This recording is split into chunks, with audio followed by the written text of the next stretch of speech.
नमस्कार दोस्तों, स्वागत है आपका जीएस मंथन पर।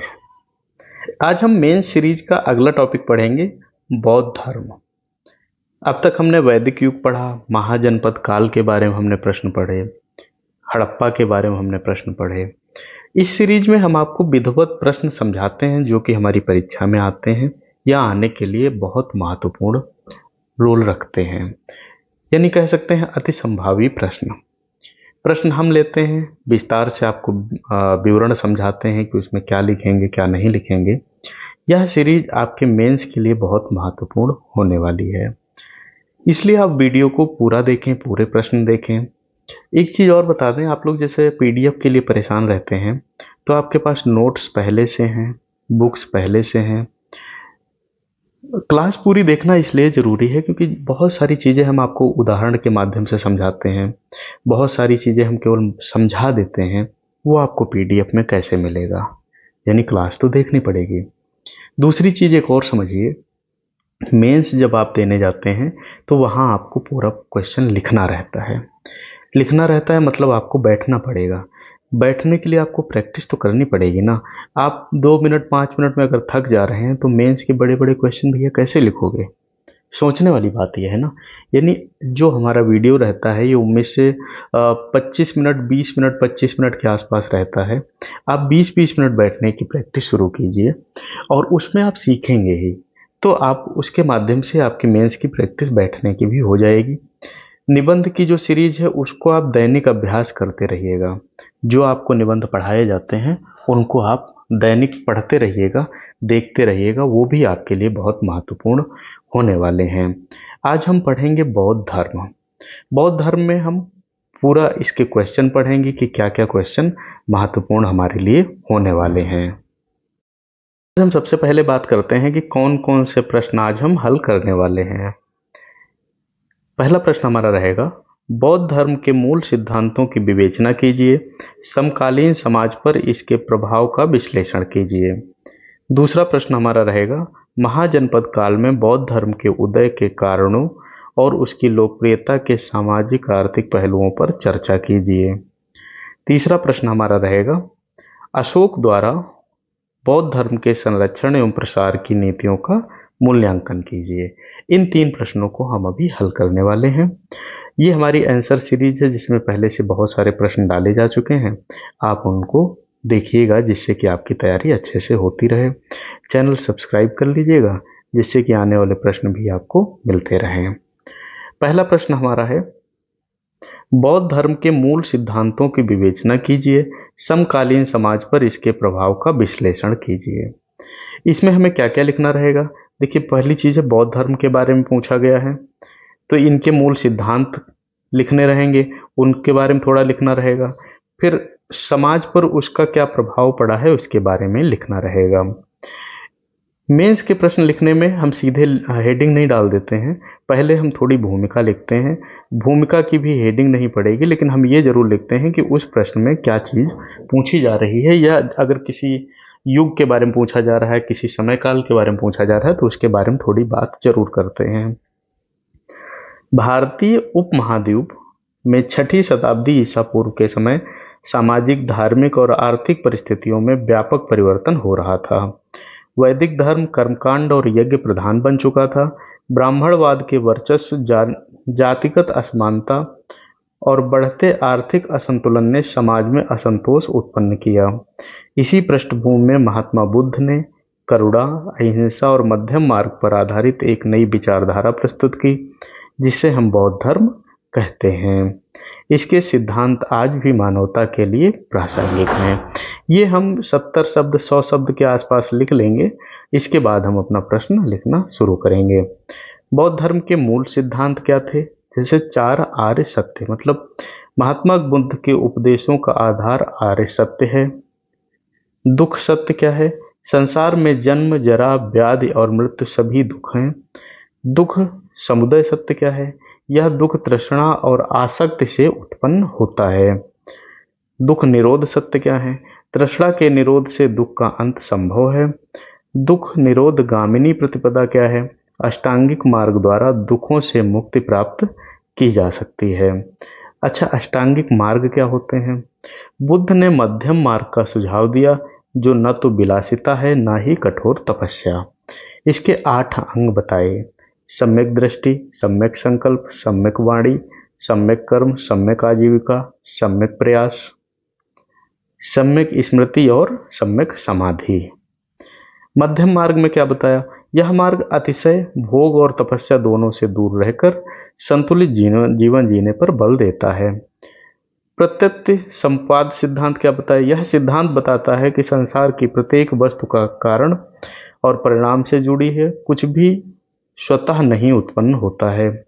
अनात्मवाद, बुद्ध ने आत्मा के अस्तित्व को अस्वीकार किया। उन्होंने कहा कि शरीर पंच स्कंदों रूप, वेदना, संज्ञा, संस्कार, विज्ञान से मिलकर बना है और आत्मा नाम की कोई सत्ता नहीं है।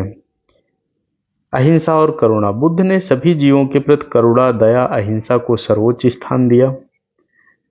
कर्म और पुनर्जन्म, इसमें क्या बताया? बुद्ध धर्म मानता है कि प्रत्येक प्राणी अपने कर्मों के अनुसार पुनर्जन्म लेता है। अच्छे कर्म से सुखद जीवन और बुरे कर्म से दुखद जीवन प्राप्त होता है। बौद्ध धर्म के समकालीन समाज पर क्या प्रभाव पड़ता है? पहले हम सामाजिक प्रभाव देखते हैं। जातिवाद का विरोध, यानी बुद्ध ने कर्म को श्रेष्ठता का आधार माना, जन्म को नहीं। इससे समाज में समानता की भावना फैली। स्त्रियों की स्थिति, बुद्ध ने स्त्रियों को संघ में प्रवेश दिया, जिससे उनकी धार्मिक स्थिति मजबूत हुई। गणतांत्रिक प्रवृत्ति, यानी संघ व्यवस्था में निर्णय सामूहिक रूप से लिए जाते थे। इससे लोकतांत्रिक विचारों को प्रोत्साहन मिला। धार्मिक प्रभाव क्या है? कर्मकांड का विरोध, यानी बुद्ध ने यज्ञों और पशु बलि को अस्वीकार कर दिया। सरलता कितनी थी? उनकी शिक्षाएं सरल भाषा पाली में थी, जिससे सामान्य जन तक पहुंच सकीं। सहिष्णुता, उन्होंने किसी पर अपने मत को थोपने की बजाय विचार विमर्श को महत्व दिया। राजनीतिक प्रभाव क्या थे? राजाओं का संरक्षण, यानी बिंबिसार, अजातशत्रु और अशोक जैसे शासकों ने बुद्ध धर्म को संरक्षण दिया।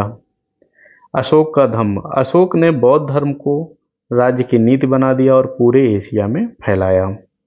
आर्थिक प्रभाव क्या पड़ते हैं? भिक्षु संघ, संघों के कारण दान और सहायता की परंपरा विकसित होती है। व्यापार का विकास, यानी बौद्ध विहारों के आसपास नगर बसने लगे, जिससे आर्थिक गतिविधियां बढ़ती हैं। सांस्कृतिक प्रभाव क्या होते हैं? स्तूप विहार और चैत्य का निर्माण होता है। साहित्य में पाली साहित्य में त्रिपिटक, जातक कथाएं आदि लिखी गई। कला में गांधार और मथुरा शैली की मूर्तियां विकसित हुई। आधुनिक संदर्भ में बौद्ध की प्रासंगिकता कितनी है? बौद्ध धर्म की आज की भागदौड़ भरी जीवन शैली में मध्यम मार्ग संतुलित जीवन का संदेश देता है। अहिंसा और करुणा विश्व शांति के लिए आवश्यक है। समानता और सहिष्णुता लोकतांत्रिक समाज की नींव है।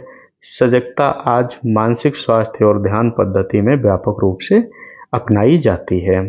तो इस प्रकार हमने क्या देखा कि बौद्ध धर्म जो है अपनी आसान भाषा शैली के कारण लोगों के बीच में आसानी से जगह बना लिया, और उस समय जो जातिवाद फैला था तो यह उसके खिलाफ खड़ा हुआ, और धीरे धीरे, यानी जैसे पहले निम्न वर्ग के लोगों को पूजा पाठ नहीं करने दिया जाता था और इसमें उनको समानता महसूस होने लगी, इस वजह से यह और आसानी से फैल जाता है।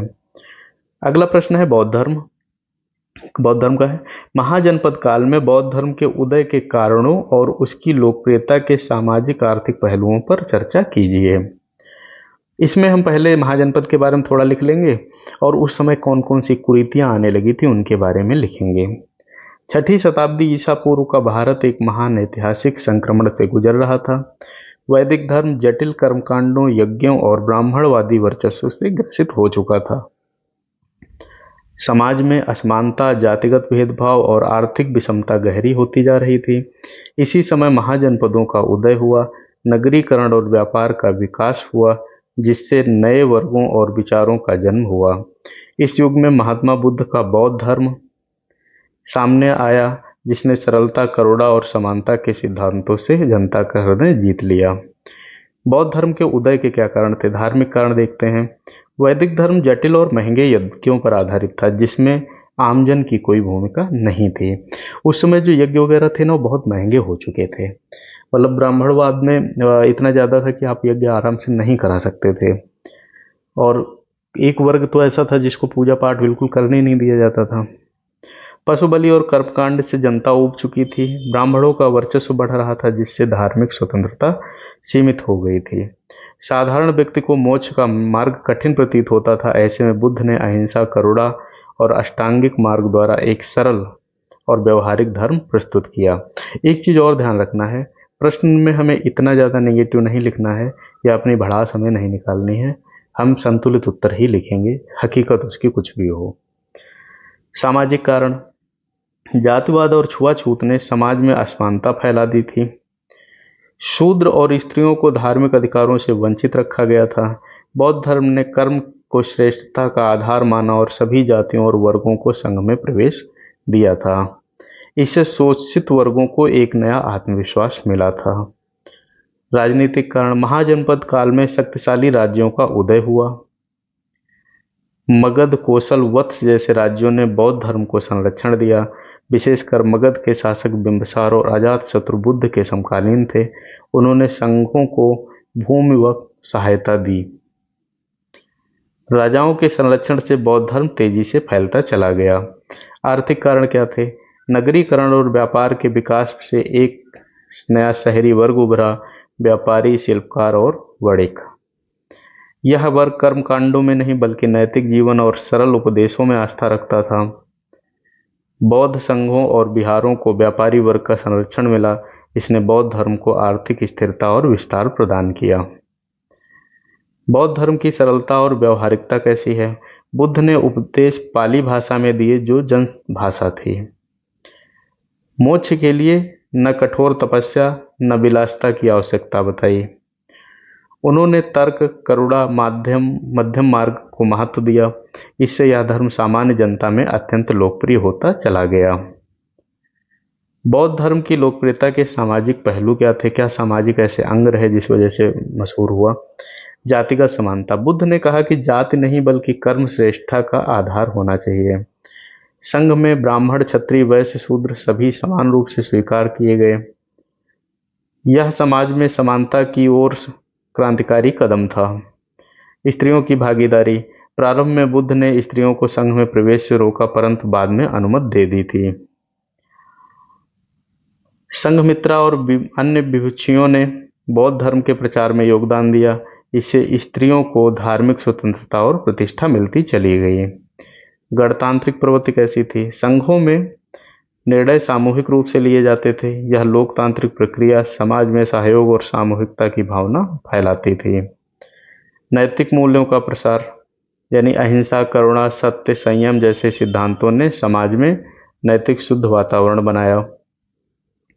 बौद्ध धर्म की लोकप्रियता के आर्थिक पहलू क्या थे? व्यापारी वर्ग का समर्थन, बौद्ध धर्म का सबसे बड़ा समर्थक व्यापारी वर्ग था। वे संघों को दान देते थे और विहारों के निर्माण में सहयोग करते थे।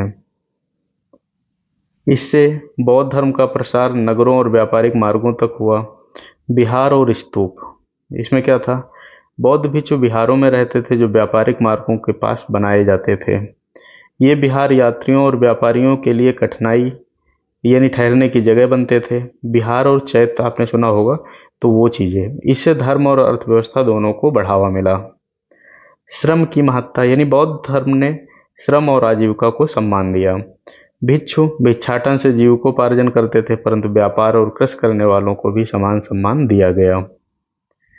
अंतर्राष्ट्रीय प्रचार अगर देखते हैं, समुद्री और स्थलीय व्यापारिक मार्गों से बौद्ध धर्म श्रीलंका, चीन, दक्षिण पूर्व एशिया तक पहुंचता है। इसने भारतीय संस्कृति और व्यापार दोनों का विस्तार किया। अब हम देखते हैं तीसरा प्रश्न, अशोक द्वारा बौद्ध धर्म के संरक्षण एवं प्रसार की नीतियों का मूल्यांकन कीजिए। तो अशोक ने बौद्ध धर्म का विदेशों तक प्रसार किया था, इसी बारे में हमें बताना है। मौर्य वंश का तृतीय सम्राट अशोक भारतीय इतिहास का वह महान शासक था जिसने न केवल राजनीतिक एकता स्थापित की, बल्कि नैतिक और धार्मिक आधार पर शासन चलाने की अद्भुत मिसाल प्रस्तुत की। कलियुग युद्ध 261 ईसा पूर्व में होता है कि रक्तपात ने अशोक को गहन आत्मग्लानि में डाल दिया। परिणाम स्वरूप उसने बौद्ध धर्म अपनाया और उसे अपने साम्राज्य व बाहर प्रसारित करने का संकल्प लिया। अशोक का यह कदम केवल धार्मिक परिवर्तन नहीं बल्कि शासन, समाज और संस्कृति पर गहरा प्रभाव डालने वाली घटना थी। अशोक द्वारा बौद्ध धर्म का संरक्षण, व्यक्तिगत आचरण में परिवर्तन। अशोक ने युद्ध और हिंसा का परित्याग किया। उसने धम्म को शासन का आधार बनाया। उसके जीवन में करुणा, दया और अहिंसा सर्वोच्च मूल्य बन गए थे। धम्म नीति क्या थी? अशोक ने प्रजा के लिए नैतिक आचरण की संहिता घोषित की। इसमें अहिंसा, सत्य, दया, सहिष्णुता, माता पिता और गुरुजनों का सम्मान, दास दासियों के साथ सद्व्यवहार जैसी बिंदु थे। यह नीति सार्वभौमिक थी, केवल बौद्धों तक सीमित नहीं थी। प्रशासनिक उपाय क्या किए गए? धम्म महामात्रों की नियुक्ति हुई। विशेष अधिकारी जो जनता में नैतिकता और करुणा का प्रचार करते थे। यात्राएं, अशोक स्वयं साम्राज्य का भ्रमण कर बौद्ध धर्म का प्रचार करता था। सार्वजनिक स्थलों पर निर्माण यानी सड़क किनारे वृक्ष, कुएं, धर्मशालाएं और अस्पताल बनवाए गए, जिससे राहगीरों को दिक्कत न हो। स्तूप और विहार निर्माण। अशोक ने पूरे साम्राज्य में लगभग 84,000 स्तूपों का निर्माण करवाया। जैसे सांची है, सारनाथ है, अमरावती है, भरहुत है। उसने पुराने स्तूपों का जीर्णोद्धार कराया और नए बनवाए। बौद्ध संघों का सहयोग कैसा था? अशोक ने संघों को भूमि और आर्थिक सहायता दी। उसने तीसरी बौद्ध संगीत पाटलिपुत्र का आयोजन कराया था। इस संगीत में त्रिपिटक का संकलन हुआ और मतभेदों का समाधान किया गया। अशोक द्वारा बौद्ध धर्म का प्रचार यानी अभिलेख और शिलालेख। अशोक ने अपने आदेश शिलालेखों और स्तंभों पर खुदवाए। ये सरल भाषा, पाली, प्राकृत और ब्राह्मी में थे। इनसे धर्म, नैतिकता और बौद्ध उपदेश जनता तक पहुंचते रहे। धम्म यात्राएं कैसी थी? अशोक ने हिंसा की विजय को त्याग कर धम्म विजय की नीति अपनाई। उसने स्वयं विभिन्न प्रांतों की यात्रा कर धर्म का प्रचार किया। विदेशों में धर्म प्रचार। अशोक ने अपने पुत्र महेंद्र और पुत्री संघमित्रा को श्रीलंका भेजा। यमन, मिस्र, सीरिया, म्यांमार, नेपाल और कंबोडिया तक धर्मदूत भेजे गए। इसके कारण बौद्ध धर्म एशिया के अधिकांश भागों में फैल गया। अंतर्राष्ट्रीय संबंधों में देखते हैं, अशोक ने विदेशी शासकों को अपने संदेश भेजे। यूनानी शासक एंटियोकस टालेमी आदि को पत्र लिखे गए। इससे बौद्ध धर्म का वैश्विक प्रसार हुआ। अशोक की नीतियों का मूल्यांकन करते हैं। सकारात्मक पक्ष क्या थे? मानवता का आदर्श। अशोक ने राजनीति में करुणा और नैतिकता का समावेश किया। धार्मिक सहिष्णुता। उसने बौद्ध धर्म को अपनाया, परंतु अन्य धर्मों के प्रति भी सम्मान का भाव रखा। सांस्कृतिक योगदान यानी स्तूप, शिलालेख और कला ने भारतीय संस्कृति को समृद्ध किया। विश्व धर्म का प्रसार। बौद्ध धर्म एशिया के अनेक धर्मों तक पहुंचा, देशों तक पहुंचा।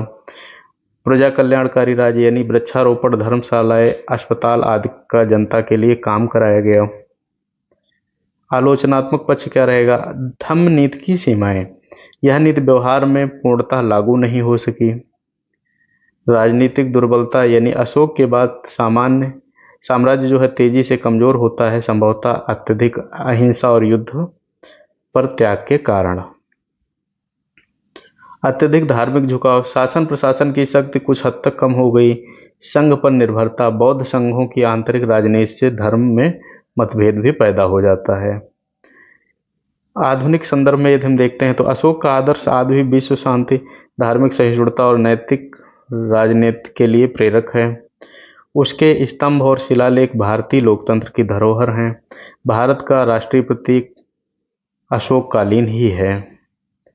तो यह इस प्रकार अशोक ने क्या किया भाई, धीरे धीरे धर्म का प्रचार किया, विदेशों तक गया और उसका धर्म मजबूत होता गया। बौद्ध धर्म से संबंधित ये 3 महत्वपूर्ण प्रश्न थे जिनका आपको 3-4 बार लिख के अभ्यास करना रहेगा। यदि आप नए हैं तो सब्सक्राइब कर लीजिएगा, जिससे कि मेंस की सीरीज आपको मिलती रहे, निबंध आपको मिलते रहें। और लोगों में शेयर करिए जिससे सबको लाभ हो। प्रैक्टिस जरूर करिएगा, लाइक करिए और चाहे ना करिए, लेकिन प्रैक्टिस जरूर करिएगा, क्योंकि मेंस जो है बिना प्रैक्टिस नहीं निकलने वाला है। कुछ भी समझ में नहीं आया आप मुझे कमेंट करिए, मैं आपको पूरा फिर समझाऊंगा। मिलते हैं अगले लेक्चर में। धन्यवाद।